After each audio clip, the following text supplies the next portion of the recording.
Selamat malam saya ucapkan kepada Bapak Iketut Sunarwijaya, SEMSI, dan rekan-rekan yang saya banggakan.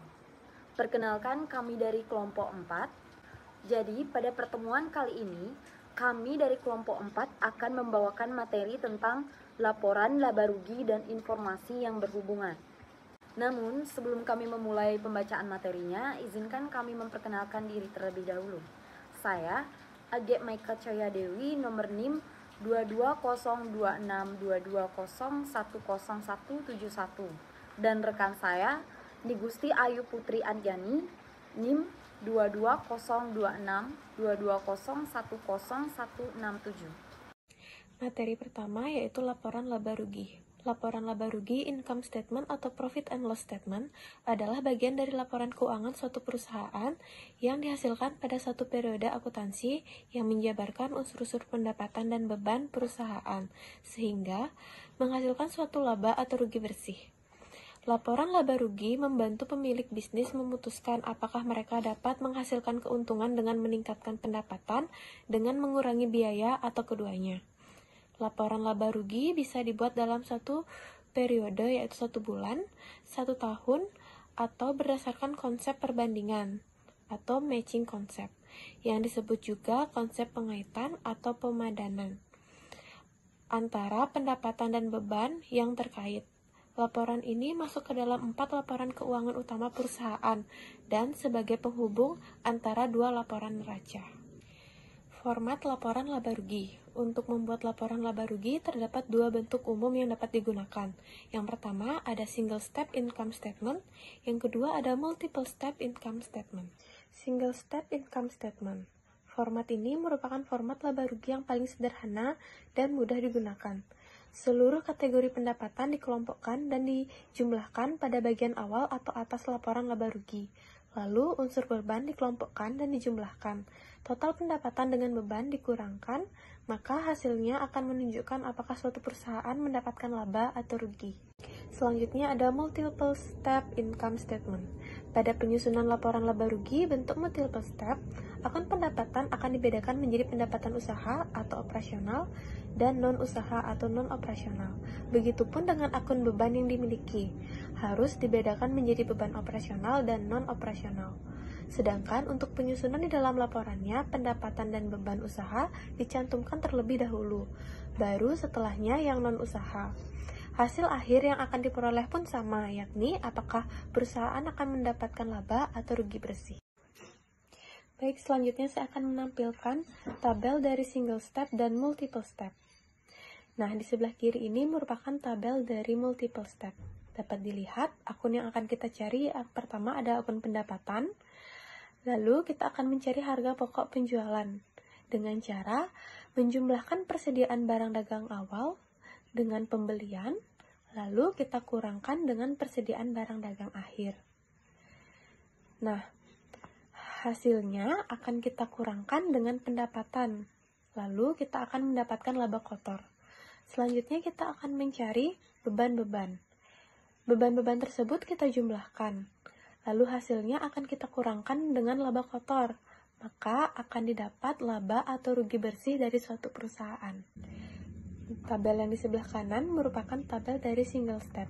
Dapat dilihat, dalam tabel single step ini kita hanya perlu mencari akun penjualan atau pendapatan, dan kita juga mencari akun beban. Nah, akun beban ini kita jumlahkan. Hasilnya kita kurangkan dengan akun penjualan.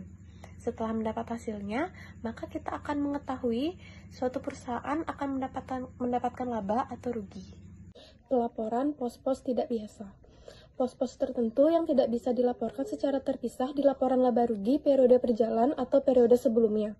Pos-pos tersebut dapat digolongkan ke dalam pos-pos yang mempengaruhi laporan laba rugi periode berjalan dan laporan laba rugi periode sebelumnya, seperti yang ditunjukkan berikut ini. Pos tidak biasa yang mempengaruhi laporan laba rugi periode berjalan. Yang pertama, ada penurunan nilai aset tetap. Yang kedua, ada biaya restrukturisasi. Yang ketiga, ada operasi dalam penghentian. Dan yang keempat, ada pos luar biasa. Selanjutnya, pos tidak biasa yang memengaruhi laporan laba rugi periode sebelumnya, yaitu yang pertama ada kesalahan, dan yang kedua ada perubahan dalam prinsip akuntansi. Laba per saham merupakan bagian proporsional dan laba perusahaan yang diklaim oleh setiap lembar saham biasa yang sedang beredar. Cara mencari laba per saham adalah laba setelah pajak, sesudah pembayaran dividen, saham preferred, atau laba bersih dibagi dengan rata-rata saham biasa yang sedang beredar selama periode tersebut. Makin meningkat nilai laba per saham atau EPS setiap tahun, menandakan perusahaan tersebut makin baik dan menguntungkan. Dengan nilai laba per saham yang tinggi, perusahaan dapat membagikan keuntungan yang lebih banyak bagi para pemegang saham.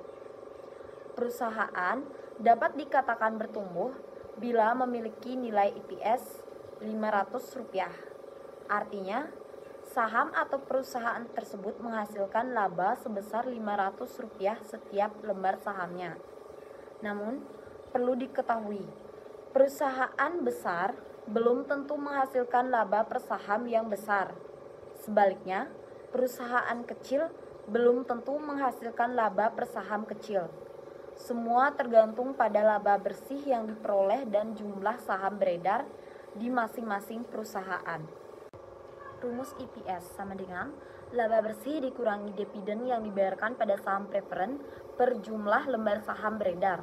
Contoh soalnya, diketahui laba bersih sama dengan 150 juta, dividen 10 juta, jumlah saham yang beredar 15 juta. Maka EPS-nya sama dengan 150 juta dikurangi 10 juta per 15 juta sama dengan 9.333.000. Selain dengan cara manual, sebetulnya cara mencari laba per saham bisa dilihat dalam laporan keuangan. Ada beberapa perusahaan yang mencantumkan langsung nilai laba per saham di laporan keuangan tahunan. Laba per saham atau earning per share atau EPS adalah bagian penting dalam perhitungan price to earning ratio atau PER untuk menentukan harga saham murah atau mahal. Biasanya PER dijadikan sebagai indikator. Bersama dengan PBV atau price to book value, menghitung laba per saham termasuk analisis fundamental dalam investasi saham bertujuan untuk mengukur kinerja sebuah perusahaan. Apakah perusahaan mencatatkan nilai laba per lembar saham negatif atau positif? Jika negatif, berarti perusahaan tersebut mendapat rugi. Namun, sebaliknya jika suatu perusahaan mendapat untung ditandai dengan perolehan laba bersih per saham yang positif. Selanjutnya, saya akan menjelaskan materi tentang laporan laba ditahan. Laba ditahan merupakan keuntungan historis yang didapatkan dan dikurangkan dengan dividen sebelumnya. Jika keuntungan ini tidak dihitung sendiri, maka akan dibagi ke dalam berbagai sektor yang berhak menerima dana, seperti pemegang saham dan investor. Laporan laba ditahan bisa diterapkan sesuai dengan kesepakatan antara pemilik perusahaan dan pemilik saham atau modal. Fungsi laba ditahan. Yang pertama yaitu sumber dana cadangan. Manfaat yang harus dibagikan atau dikelola secara langsung jika terjadi reservasi akhir berupa dana cadangan afiliasi, pemegang saham ataupun karyawan mengetahui arah untuk mempertahankan keuntungan yang ada. Salah satunya menjadi sumber pendanaan. Yang kedua, modal pemegang bisnis dan usaha. Pengembangan usaha ini sendiri tidak hanya berkaitan dengan pembangunan gedung, tetapi juga dapat menjadi tambahan sumber daya manusia perusahaan. Yang ketiga, membantu pembayaran hutang jika suatu perusahaan memiliki tingkat hutang yang cukup tinggi. Sangat menguntungkan jika laba ditahan tersebut sebagai investasi. Karena keuntungan yang berhasil didapat oleh perusahaan dapat digunakan dan dialokasikan sebagai dana pembayaran hutang. Cara menghitung laba ditahan. Rumusnya, laba ditahan sama dengan laba bersih setelah pajak dikurangi dividen. Langkah perhitungannya antara lain sebagai berikut. Hitung laba kotor. Laba kotor sama dengan angka penjualan dikurangi harga pokok. Hitung laba operasional. Laba operasional sama dengan laba kotor dikurangi biaya operasional. Yang ketiga, hitung laba bersih sebelum kena pajak. Laba bersih sebelum kena pajak sama dengan laba operasional dikurangi bunga ditambah amortisasi ditambah depresiasi. Yang terakhir itu hitung laba bersih setelah pajak. Laba bersih setelah pajak sama dengan laba bersih sebelum pajak dikurangi tarif pajak. Selanjutnya saya akan menjelaskan tentang laporan ekuitas. Pemegang saham ekuitas untuk suatu perusahaan pada dasarnya adalah sejumlah nominal uang yang akan dikembalikan pada pemilik perusahaan atau kepada para pemegang saham. Tapi, pengembalian ini hanya bisa dilakukan bila semua aset perusahaan sudah dicairkan dan semua utang perusahaan sudah dilunasi. Nilai dari ekuitas adalah nilai yang cukup sering digunakan agar bisa menentukan kondisi kesehatan suatu entitas perusahaan. Misalnya, saat menerapkan skala prioritas dalam mengelola keuangan perusahaan, nilai buku dan anggaran keuangan dalam suatu perusahaan bisa diwakili dengan ekuitas pemilik ataupun ekuitas pemegang saham. Dalam perusahaan yang sudah berskala besar, mereka pasti membutuhkan modal yang sangat besar, sehingga mereka memerlukan dana di luar dari dana pemilik perusahaan. Untuk itu, selain ekuitas pemilik, perusahaan dengan skala yang besar juga mempunyai ekuitas pemilik saham. Tidak ada aturan tertentu bagi perusahaan kecil dan menengah untuk bisa memiliki ekuitas pemegang saham, karena setiap perusahaan berhak untuk menjual belikan saham yang dimilikinya. Ekuitas pemegang saham adalah sejumlah dana yang harus diberikan pada pemilik saham saat aset perusahaan sudah dicairkan dan seluruh hutang atau liabilitas perusahaan sudah dilunasi secara penuh. Di dalam laporan neraca dan laporan keuangan, ekuitas pemilik saham adalah salah satu tolak ukur yang bisa menentukan kondisi kesehatan keuangan suatu entitas perusahaan. Yang pertama, klasifikasi ekuitas pemegang saham. Laba ditahan. Laba ditahan adalah klasifikasi ekuitas pemilik saham dalam bentuk hasil dari adanya akumulasi perhitungan akun laba dan rugi, serta laba yang ditahan oleh perusahaan dan tidak dibayar pada para pemilik saham dalam bentuk dividen. Laba ditahan untuk perusahaan ini biasa mereka gunakan untuk kebutuhan operasional dalam jangka pendek ataupun jangka waktu panjang. Modal setoran. Di dalam ekuitas pemilik saham terdapat dua jenis modal persetoran. Yang pertama adalah modal yuridis dan kedua adalah modal setoran lain.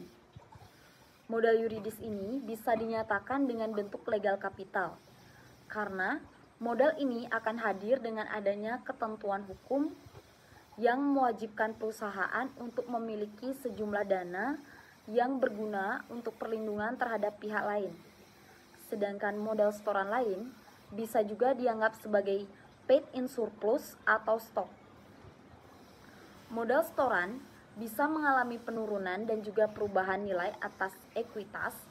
Berbagai faktor yang bisa menyebabkan menurunnya modal setoran antara lain adalah hak beli saham, dividen saham, pemesanan saham, obligasi yang dikonversi, saham treasury, dan juga saham istimewa terkonversi.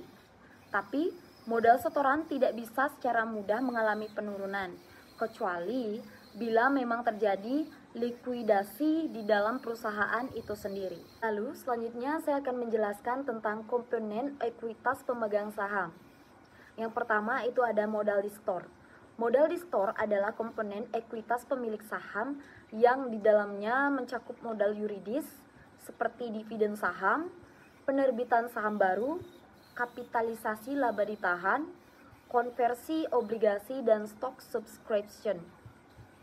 Di dalam modal di store juga mencakup deklarasi dividen, likuidasi, premium modal saham, penjualan saham treasury, restrukturisasi kapital, revaluasi aset, dan juga penyerapan defisit.